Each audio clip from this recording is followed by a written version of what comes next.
Morning please give it to them. ನೋಡಿ ನಮ್ಗೆ ಅನ್ಸುತ್ತೆ ಅವ್ರಿಗೆ ಯಾಕೆ ಕೊಡಬೇಕು 100 ರೂಪಾಯಿ ಅಂತ. ಅವ್ರ ಮಕ್ಕಳು ಶಾಲೆಗೆ ಹೋಗ್ಬೇಕು ಸರ್, ಅವರು ಓದಬೇಕು. ಎಷ್ಟೋ ಸಲ ಒಂದು ಕಸದ ಗಾಡಿ ಹೋಗುತ್ತೆ, BBMP ಗಾಡಿ ಹೋದಾಗ ವಾಸನೆ ಬರುತ್ತೆ ನಮಗೆ. ಒಂದು ನಾವು ಹಿಂದೆ ಉಳ್ಕೊಂಡ್ಬಿಡ್ತೀವಿ ಅಥವಾ ಓವರ್ಟೇಕ್ ಮಾಡ್ಕೊಂಡು ಹೋಗ್ಬಿಡ್ತೀವಿ.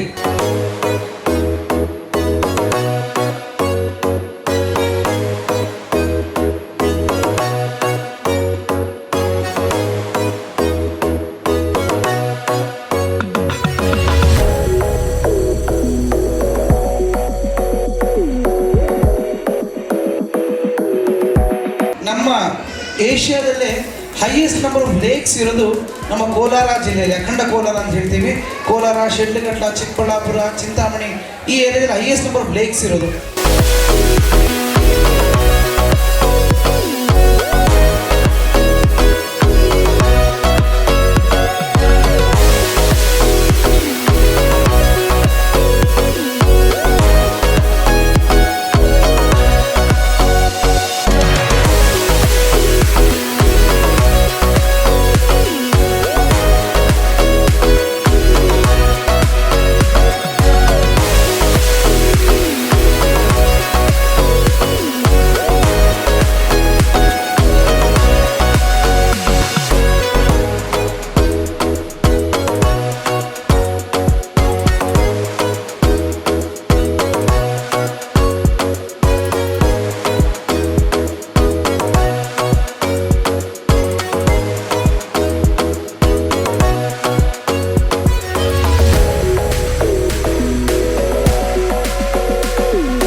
ವಿಶ್ವಭಾರತಿ ಎಲ್ಲ ವೀಕ್ಷಕರಿಗೆ ನಮಸ್ಕಾರ. ಬೆಂಗಳೂರು ಉತ್ತರ ನಾಗವಾರದ ವಿದ್ಯಾಂಜಲಿ ಇಂಟರ್ನ್ಯಾಷನಲ್ ಶಾಲೆಯು ಅರ್ಥಪೂರ್ಣವಾದ ವಾರ್ಷಿಕೋತ್ಸವ ಕಾರ್ಯಕ್ರಮವನ್ನು ಆಯೋಜಿಸಿತ್ತು. ಬೆಂಗಳೂರಿನ ಯಲಹಂಕದ ಅಂಬೇಡ್ಕರ್ ಭವನದಲ್ಲಿ ವಾರ್ಷಿಕೋತ್ಸವ ಕಾರ್ಯಕ್ರಮ ತುಂಬಾ ಅರ್ಥಪೂರ್ಣವಾಗಿ ನಡೆಯಿತು. ವಾರ್ಷಿಕೋತ್ಸವದಲ್ಲಿ ಮನೋರಂಜನೆಯ ಜೊತೆಗೆ ಮೌಲ್ಯಗಳನ್ನ, ಕ್ರೀಡೆಯನ್ನ, ಕ್ರೀಡಾ ಸ್ಫೂರ್ತಿಯನ್ನ ಬೆಳೆಸೋ ರೀತಿಯ ಮಲ್ಲಗಂಬ ಮತ್ತು ಇತರೆ ಸಾಂಸ್ಕೃತಿಕ ಕಾರ್ಯಕ್ರಮಗಳು ವಿದ್ಯಾರ್ಥಿ ಮತ್ತು ಪೋಷಕರನ್ನ ರಂಜಿಸಿದವು. ಶಾಲೆ ಬರೀ ವಿದ್ಯಾಭ್ಯಾಸದ ಕೇಂದ್ರವಲ್ಲ, ಅದು ವಿದ್ಯಾರ್ಥಿಯ, ಪೋಷಕರ, ಸಮಾಜದ, ನಮ್ಮ ಸುತ್ತಮುತ್ತಲ ಪರಿಸರದ ಮನೋವಿಕಾಸ ಕೇಂದ್ರ ಅಂದರೆ ತಪ್ಪಾಗಲ್ಲ. ಆ ನಿಟ್ಟಿನಲ್ಲಿ ನಾಗವಾರದ ವಿದ್ಯಾಂಜಲಿ ಇಂಟರ್ನ್ಯಾಷನಲ್ ಶಾಲೆ ಸರ್ವಾಂಗೀಣ ಅಭಿವೃದ್ಧಿಯತ್ತ ದಾಪುಗಾಲಿಡ್ತಾ ಇದೆ, ಮಕ್ಕಳನ್ನ ಕೊಂಡೊಯ್ತಾ ಇದೆ. ಈ ಎಲ್ಲ ವಿಚಾರಗಳ ಬಗ್ಗೆ ವಾರ್ಷಿಕೋತ್ಸವ ಹೇಗೆ ಅರ್ಥಪೂರ್ಣವಾಗಿತ್ತು, ಮಕ್ಕಳು ಪೋಷಕರನ್ನು ಹೇಗೆ ರಂಜಿಸ್ತು ಅನ್ನೋದ್ರ ಬಗ್ಗೆ ಒಂದು ಸುದ್ದಿ ಇದೆ, ಬನ್ನಿ ನೋಡೋಣ. ಇವತ್ತಿನ ಕಾರ್ಯಕ್ರಮ ತುಂಬ ಯಶಸ್ವಿಯಾಗಿ ಬರ್ತಾ ಇದೆ ಅಂತ ಎಲ್ಲರೂ ಹೇಳ್ತಿದ್ದಾರೆ. ಬಟ್ ಅವರ ಮನಸ್ಸಂತೂ ಮಕ್ಕಳ ಸಂತೋಷಕ್ಕಾಗಿ ವರ್ಷ ಎಲ್ಲ ನಾವು ಕ್ಲಾಸ್ಗಳು ಪಾಠ ಅದು ಇದು ಅಂದ್ಕೊಂಡು ಎಕ್ಸಾಮ್ ಅಂತಿರ್ತಾರೆ.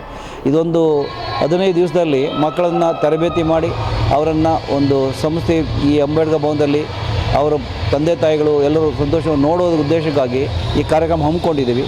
ಈ ಕಾರ್ಯಕ್ರಮ ಯಶಸ್ವಿಯಾಗಲಿ ಹಾಗೂ ನಾವು ಮಾಡೋ ಯೋಜನೆ ಯಶಸ್ವಿಯಾಗಲಿ ಅಂತ ಹಿರಿಯರಿಂದ ಆಶೀರ್ವಾದ ಕೇಳ್ತೀನಿ.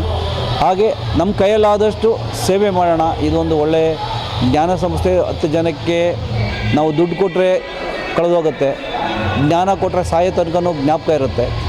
ನಾನು ಯಾವ ಸ್ಕೂಲಲ್ಲಿ ಓದಿದೆ ಅಂದರೆ ಅದು ಜ್ಞಾಪಕ ಇಂಥ ಸ್ಕೂಲಲ್ಲಿ ಓದಿದೆ ಅಂತ ಹೆಸರು ಹೇಳ್ತಾರೆ. ಬಟ್ ನಾನು ಎಲ್ಲೇ ಊಟ ಹಾಕ್ಬೋದು, ಇಲ್ಲ ದುಡ್ಡು ಕೊಡ್ಬೋದು, ದಾನ ಏನೇ ಹೋದ್ರು ಅದು ಇವತ್ತು ಕೊಟ್ಟಿದ್ದು ನಾಳೆಗಿರಲ್ಲ, ಅದು ದಾನ ಅಂತ ಇರೋದು. ಬಟ್ ಇದು ವಿದ್ಯಾದಾನ ಬಂದುಬಿಟ್ಟು ತನ್ನ ಉಸಿರಿರೋ ತನಕನೂ ಅದು ವಿದ್ಯೆ ಕಲ್ತಿದ್ದ ಜಾಗ, ಗುರುಗಳು ಜ್ಞಾಪಕ ಇರ್ತಾರೆ ಅನ್ನೋ ಉದ್ದೇಶದಿಂದ ನಮ್ಮ ತಂದೆ ಅಜ್ಜ ಅಜ್ಜಿಯವರ ಹೆಸರಲ್ಲಿ ಇದನ್ನು ಮಾಡಿದ್ದೀವಿ. ಇದು ಮಕ್ಕಳಿಗೆ ಒಂದು ಪುರೋಭಿವೃದ್ಧಿಯಾಗಿ ಇಲ್ಲಿ ಹೆಚ್ಚೆಚ್ಚು ನಮ್ಮ ಅಬ್ದುಲ್ ಕಲಾಮು, ಅಂಬೇಡ್ಕರ್ ಇಂಥ ದೊಡ್ಡ ದೊಡ್ಡ ಮಹಾನ್ ವ್ಯಕ್ತಿಗಳಾದ್ರೆ ಆ ಥರ ನಮ್ಮ ಸ್ಕೂಲೆಲ್ಲ ಬೆಳಿಬೇಕು, ಆಗಬೇಕು ಅನ್ನೋ ಒಂದು ಉದ್ದೇಶದಿಂದ ನಾವು ಮಾಡಿದ್ದೀವಿ. ಇಲ್ಲಿ ಎಕ್ಸ್ ಸರ್ವಿಸ್ ನಮ್ಮ ಮುಂದೆ ಬರ್ತಾ ಎಕ್ಸ್ ಸರ್ವಿಸ್ಮೆನ್ಸ್ ಮಕ್ಕಳು ಏನಾದರೂ ಬಂದರೆ ಅವರಿಗೆ ವಿತೌಟ್ ಫೀಸ್ ಇಲ್ಲದೆ ನಾವು ಮಾಡಬೇಕು ಅಂತ ಉದ್ದೇಶವೂ ಇದೆ. ವರ್ಷಕ್ಕೊಂದು ಬದಲು ಈ ವರ್ಷ ನಾವು ಆ್ಯಂಕರಿಂಗ್ ಆಗ್ಬೋದು, ಆಮೇಲೆ ಹ್ಯಾಂಡ್ ರೈಟಿಂಗ್ ಆಗ್ಬೋದು, ಎಲ್ಲನೂ ಅದು ಹೊಸ ಬದಲಾವಣೆ ತರ್ತಾಯಿದ್ದೀವಿ ಮಕ್ಕಳಲ್ಲಿ. ಬರೀ ಓದೋದು ಬರೆಯೋದು ಒಂದೇ ಅಲ್ಲ, ಆಟ ಪಾಠಗಳಾಗ್ಬೋದು, ಗುಡಿ ಕೈ ಆಗ್ಬೋದು, ಮೌನ ಆಗ್ಬೋದು, ಮೌನದಿಂದ ಆಚರಣೆ ಮಾಡ್ಬೋದು. ಹಾಗೆ ಏನು ಮಕ್ಕಳಿಗೆ ದೇಹದಾಢ್ಯತೆ ಬೇಕು, ಆಮೇಲೆ ಆಟ ಪಾಠ ಸ್ಕಿಲ್ ಬೇಕಂದರೆ ಇವಾಗ ಅವರಿಗೆ ಸ್ಕೇಟಿಂಗ್ ಆಗ್ಬೋದು, ಕರಾಟೆ ಆಗ್ಬೋದು, ಆಮೇಲೆ ಮಲ್ಲಕಂಬ ಅಂತ ಅದು ಇಂಟ್ರೆಸ್ಟ್. ಮಲ್ಲಕಂಬದಲ್ಲಿ ಇದು ಮಾಡೋ ಮಕ್ಕಳು ಈಗ ಮಲ್ಲಕಂಬ ಇದ್ದಾರೆ, ಹಳೆ ಗುಡಿ ಕೈಗಾರಿಕೆಗಳನ್ನೆಲ್ಲ ತೋರಿಸ್ತಾ ಇದ್ದೀವಿ. ಈ ಥರ ಎಲ್ಲ ನಾವು ನಾನಾ ರೀತಿಯಲ್ಲಿ ಏನು ಮಾಡಬೇಕು ಮಕ್ಕಳಿಗೆ ನಮ್ಮ ಕೈಲಾದ ಮಟ್ಟಿಗೆ ಮಾಡಿ ಮಕ್ಕಳಿಗೆ ಉತ್ತೇಜನ ಕೊಡೋಣ ಅಂತ ಇಟ್ಕೊಂಡಿದ್ದೀವಿ. ಸರ್, ಇಲ್ಲಿವರೆಗೂ ನಾವು ಪ್ರಯತ್ನ ಮಾಡಿದ್ದು ಮಕ್ಕಳೆಲ್ಲ ಮಾಡಬೇಕು ಅಂತ ಪ್ರಯತ್ನ ಮಾಡಿದ್ದು. ಆ ದೃಷ್ಟಿಯಿಂದ ಮಕ್ಕಳಿಗೆ ಇಂಡಿಪೆಂಡೆಂಟ್ ಆಗಿ ಅವ್ರಿಗೆ ಏನೇನು ಬೇಕೋ ಸವಲತ್ತು ಕೊಟ್ಟು, ಅವ್ರಿಗೆ ಬೇಕಾಗಿರೋ ಇಂಟ್ರೆಸ್ಟನ್ನು ಉತ್ತೇಜನ ಕೊಟ್ಟು ಅದನ್ನು ಬೆಳೆಸಿ ಯಾವ್ಯಾವ ಮಕ್ಕಳಿಗೆ ಏನೇನು ಮಾಡಬೇಕು. ಒಂದು ಮಗು ಡ್ಯಾನ್ಸಲ್ಲಿರುತ್ತೆ, ಒಂದು ಮಗು ಡ್ರಾಮಾದಲ್ಲಿ ಇದು ಚೆನ್ನಾಗಿ ಮಾಡ್ತಾ ಇರುತ್ತೆ. ಅದರ ಜೊತೆಗೆ ಮಗು ಒಂದು ಇವಾಗ ಓದೋದ್ರಲ್ಲಿರುತ್ತೆ, ಅದಕ್ಕೋಸ್ಕರ ಆ್ಯಂಕರಿಂಗ್ ಕೊಡ್ತೀವಿ. ಅದೇ ಪ್ರತಿಯೊಂದು ಒಂದೊಂದು ಮಗುವಲ್ಲಿ ಏನು ವಿಭಿನ್ನತೆ ಇದೆ, ಆ ವಿಭಿನ್ನತೆಯನ್ನು ಐಡೆಂಟಿಫೈ ಮಾಡಿ ಇಂಡಿವಿಜುವಲ್ ಆಗಿ ಒಂದು ಮಗುವಲ್ಲಿ ಏನೇನಿದೆ ಅಂತ ತಂದೆ ತಾಯಿಗೂ ತೋರಿಸ್ತಾ ಇದ್ದೀವಿ. ಯಾಕೆ ಅಂತೇಳಿ ಮಗುವನ್ನು ಬರೀ ಓದೋದು ಬರೆಯೋದು ಒಂದೇ ಅಲ್ಲ, ಸ್ಕೂಲಲ್ಲಿ ಈ ಥರ ವಿವಿಧವಾದ ಕಾರ್ಯಕ್ರಮಗಳೆಲ್ಲ ಶುರು ಮಾಡಿ ಅದನ್ನು ಬೆಳೆಸಿ ಮಕ್ಕಳಲ್ಲಿ ಈ ಥರ ಎಲ್ಲ ಇಂಟೆಲಿಜೆನ್ಸ್ ಇದೆ ಅಥವಾ ಈ ಥರ ಇಂಟ್ರೆಸ್ಟ್ ಇದೆ ಅನ್ನೋದನ್ನು ತೋರ್ಸೋಕ್ಕೆ ಮೇಯ್ನು ಉದ್ದೇಶ ಈ ಸ್ಕೂಲ್ ಡೇ ಮಾಡೋದಕ್ಕೆ. ಪ್ರತಿಯೊಂದು ಸ್ಕೂಲ್ ಡೇಲಿ ಮಕ್ಕಳು ಡ್ಯಾನ್ಸ್ ಮಾಡ್ತಾರೆ, ಎಲ್ಲನೂ ಮಾಡ್ತಾರೆ. ಬಟ್ ಈ ಟೈಮಲ್ಲಿ ನಾವೇನು ಮಾಡಿದ್ದೀವಿ ಅಂತ ಹೇಳಿದ್ರೆ, ಮೇಯ್ನ್ ಈ ಸತಿಗೆ ನಾವು ಒಂದು ಡ್ರಾಮಾ ಮುಖಾಂತರ ಒಂದು ಪೇರೆಂಟ್ಸಿಗೆ ಪ್ಲಾಸ್ಟಿಕ್ನ ಯೂಸ್ ಮಾಡೋದನ್ನು ಕಡಿಮೆ ಮಾಡಿ ಅನ್ನೋದು ವಿಚಾರವಾಗಿ ಮೇಯ್ನ್ ಹೈಲೈಟ್ ಆಗಿ ಮಾಡಿದ್ದೀವಿ. ಆ ದೃಷ್ಟಿಯಿಂದ ಒಂದು ಪೇರೆಂಟ್ಸ್ ಒಂದು ಮೆಸೇಜ್ ಹೋಗಬೇಕು, ಮಕ್ಕಳಿಂದನೇ ಪೇರೆಂಟ್ಸ್ಗೆ ಮೆಸೇಜ್ ಹೋಗುತ್ತೆ ಅನ್ನೋ ದೃಷ್ಟಿಯಿಂದ ಇದು ನಡೀತಿದೆ. ಸೊ ಇದು ಮೇಯ್ನ್ ಕಾರ್ಯಕ್ರಮ ಆಗಿದೆ ಸರ್ ಇವತ್ತಿನ ಕಾರ್ಯಕ್ರಮದಲ್ಲಿ. ಎಲ್ಲರಿಗೂ ನಮಸ್ಕಾರ. ನನ್ನ ಹೆಸರು ಆನಂದ್ ಅಂತ ಹೇಳಿ. ನಾನು ಜಯತೀರ್ಥ ಗರಡಿಯಲ್ಲಿ ಬೆಳೆದವನು. ಜಯತೀರ್ಥ ಅಂತ ಹೇಳಿದ್ರೆ ಬೀದಿ ನಾಟಕಕ್ಕೆ ನನಗೆ ಪಿತಾಮಹ ಅನ್ಬೋದು. ನಾನು ಕ್ರೈಸ್ಟ್ ಕಾಲೇಜ್ ಓದಿದ್ದು. ಕ್ರೈಸ್ಟ್ ಕಾಲೇಜ್ ಓದಿದಾಗ ಬರೀ ಸಿನಿಮಾ ಡ್ಯಾನ್ಸ್ಗಳು, ಸಿನಿಮಾ ವ್ಯವಸ್ಥೆಯನ್ನೇ ಅಳವಡಿಸ್ಕೊಂಡಂತಹ ಒಂದು ಕಲ್ಚರ್ ಕ್ರೈಸ್ಟ್ ಕಾಲೇಜ್ದು. ಅಲ್ಲಿಂದ ಆಚೆ ಬಂದಾಗ ಮೊಟ್ಟ ಮೊದಲ ಬಾರಿಗೆ ಜಯತೀರ್ಥ ಅವರನ್ನು ನೋಡಿದೆ. ಅವರೊಟ್ಟಿಗೆ ಬೀದಿ ನಾಟಕಗಳನ್ನ ಮಾಡಿದಾಗ ಈ ಸಮಾಜದಲ್ಲಿ ಅರಿವು ಮೂಡಿಸುವಂಥ ಕಾರ್ಯಕ್ರಮಗಳು ಮಾಡಿಸ್ಬೇಕು, ಸಮಾಜಮುಖಿ ಕಾರ್ಯಗಳನ್ನು ಮಾಡಬೇಕು. ಬರೀ ಸಿನಿಮಾಗಳಲ್ಲಿ ಸಿಗುವಂತಹ ಮೋಜು ಮಸ್ತಿ ಅಲ್ಲದೆ ಜವಾಬ್ದಾರಿಯುತವಾದಂಥ ಕಾರ್ಯಗಳನ್ನು ನಡೆಸ್ಕೊಳ್ಬೇಕು ಅನ್ನೋದು ಒಂದು ಧರ್ಮ ಅನ್ನೋದು ನಮಗೆ ಜಯತೀರ್ಥ ಅರಿವಾಯಿತು. ಅಲ್ಲಿಂದ ಅವ್ರ ಮುಖಾಂತರ ಶಾಲೆಗಳಲ್ಲಿ ಕೆಲಸ ಮಾಡೋದೊಂದು ಅವಕಾಶ ಸಿಕ್ತು. ಎಲ್ಲೇ ಶಾಲೆಯಲ್ಲಿ ಕೆಲಸ ಮಾಡೋದು ಸಹ ಸಿನಿಮಾ ಡ್ಯಾನ್ಸ್ ಮಾಡಬಾರ್ದು ಅಂತ ಹೇಳ್ತಿಲ್ಲ, ಸಿನಿಮಾಗಳಲ್ಲೂ ಒಳ್ಳೊಳ್ಳೆ ಮೆಸೇಜ್ ಇರುವಂಥ ಹಾಡುಗಳು, ಒಳ್ಳೊಳ್ಳೆ ಥೀಮ್ಗಳು ಸಿಗ್ತವೆ. ಅದನ್ನು ತಗೊಂಡು ನಾವು ಈ ವಾರ್ಷಿಕೋತ್ಸವಗಳಲ್ಲಿ ಪ್ರದರ್ಶನ ಮಾಡ್ತಾಯಿದ್ವಿ. ಇವತ್ತು ವಿದ್ಯಾಂಜಲಿ ಶಾಲೆ, ನಾಗವಾರದ ವಿದ್ಯಾಂಜಲಿ ಶಾಲೆಯಲ್ಲಿ ವಾರ್ಷಿಕೋತ್ಸವ ಅಂತ ಹೇಳಿದಾಗ ಅವ್ರು ಕೇಳಿದ್ರು, ಸರ್ ಬರೀ ದಬ ಅಂತ ಡ್ಯಾನ್ಸ್ ಅಲ್ಲದೆ ಏನೋ ಒಂದು ಜನರಿಗೆ ಅರಿವು ಮೂಡಿಸೋಂಥ ಕಾರ್ಯಕ್ರಮ ಮಾಡೋಕ್ಕಾಗುತ್ತಾ, ಒಂದು ನಾಟಕ, ಒಂದು ಮೂಕಾಭಿನಯ, ಆ ಥರದ್ದೇನು ಜಾನಪದ ಇಂತ ಹೇಳಿದಾಗ ಭಾಳ ಖುಷಿಯಾಯಿತು. ನಾನು ಮೂಲತಃ ಕಂಸಾಳೆ ಕಲಾವಿದ, ಡೊಳ್ಳು ಹೇಳ್ಕೊಡ್ತೀನಿ. ಬೀದಿ ನಾಟಕ ಮೂಲಕ ಬೆಳೆದಿಂದಾಗಿ ಸಮಾಜದಲ್ಲಿ ಏನಾದರೂ ಒಂದು ವಾಪಸ್ ಕೊಡಬೇಕಲ್ಲ. ನಾವು ಸಮಾಜ ನಮ್ಗೆ ಇಷ್ಟೊಂದು ಕೊಟ್ಟಿದೆ, ನಮಗೆ ಜಾಗ ಕೊಟ್ಟಿದೆ, ಗಾಳಿ ಕೊಟ್ಟಿದೆ, ನೀರು ಕೊಟ್ಟಿದೆ, ಮರ ಎಲ್ಲವನ್ನು ಕೊಟ್ಟಿದೆ. ನಮಗೆ ವಾಪಸ್ ಏನು ಕೊಡ್ಬೋದು? ಸಾಧ್ಯವೇ ಇಲ್ಲ. ಜವಾಬ್ದಾರಿಯನ್ನು, ಅರಿವನ್ನು ಮೂಡಿಸ್ಬೋದಲ್ಲ. ಒಂದು ಕಾರಣಕ್ಕೆ ಈ ಒಂದು ಕಾರ್ಯಕ್ರಮ ಹಮ್ಮಿಕೊಂಡಿದ್ದೀವಿ ಸರ್.